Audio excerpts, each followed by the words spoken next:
បាទសួស្តីបងប្អូនប្រិមត្តចន់ឌីទាំងអស់អញ្ចឹងថ្ងៃនេះនាំបងប្អូនមកមើលប៉ុងមុខរបស់ tractor ចន់ឌីបងប្អូនបាទប៉ុងមុខនេះប្រភេទប៉ុងត្រង់បាទអញ្ចឹងបងប្អូននេះគឺជាកលេខ្វែងបាទក្នុងកលេខ្វែងយើងមានក្បាលក្រែដើម្បីបាញ់ខ្លាញ់គោបាទបាញ់ខ្លាញ់គោដែរអញ្ចឹងអានេះតាក់ទងជាមួយនឹងការថែទាំបងប្អូនការមើលថែទាំទៅលើប៉ុងមុខបាទអញ្ចឹងយើងមើលខ្លាញ់គោមិនដែរការលាងសម្អាតពេលដែលយើងប្រើប្រាស់រួចណាបាទអានេះសិតការថែទាំណាអញ្ចឹងបងប្អូនមិនគួរមើលរំលងទេបងប្អូនបាទហើយតាក់ទងជាមួយប្រេងចុងដុំដែរបងប្អូនប្រេងចុងដុំក៏សំខាន់มันក៏សំខាន់គឺសំខាន់តែម្ដងនៅពេលដែលបងប្អូនអត់បាន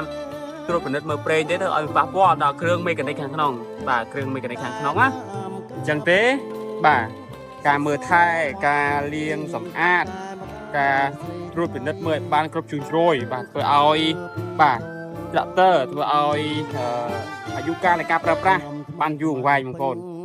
ជាភាសាតាក់ទងជាមួយនឹងគ្រឿង maintenance បាទអញ្ចឹងបងប្អូនដែលស្រឡាញ់ tractor កុំមើលរំលងឲ្យសោះតាក់ទងជាមួយគ្រឿង maintenance បាទដូចជាប្រេងម៉ាស៊ីនបាទទឹកស្អំប្រេងបូមអីនេះបងប្អូនសុទ្ធតែចំណុចសំខាន់ដែលធ្វើឲ្យ tractor ម៉ាស៊ីនប្រើបានយូរអង្វែងបាទប្រសិទ្ធភាពខ្លាំងបាទខ្លាំងដូចដើមបាទអានេះបាទតាក់ទងជាមួយនឹងគ្រឿងលំហែតបសុទ្ធអញ្ចឹងបងប្អូនកុំមើលរំលងឲ្យសោះបងប្អូនបាទអញ្ចឹងនៅក្នុងវីដេអូនេះគឺមានតែប៉ុណ្្នឹងឯងបងប្អូនវីដេអូក្រោយៗទៀតនឹងនិយាយអំពីលក្ខណៈពិសេសរបស់ tractor John Deere ដូចជាគុណសម្បត្តិរបស់ប្រេងម៉ាស៊ីនគ្រឿងបន្លាស់សុទ្ធរបស់ tractor John Deere ប្រេងបូមទឹកស្អំបាទតម្រងប្រេងអីជាដើមហ្នឹងដែលជាគ្រឿងលំហែតបហ្នឹង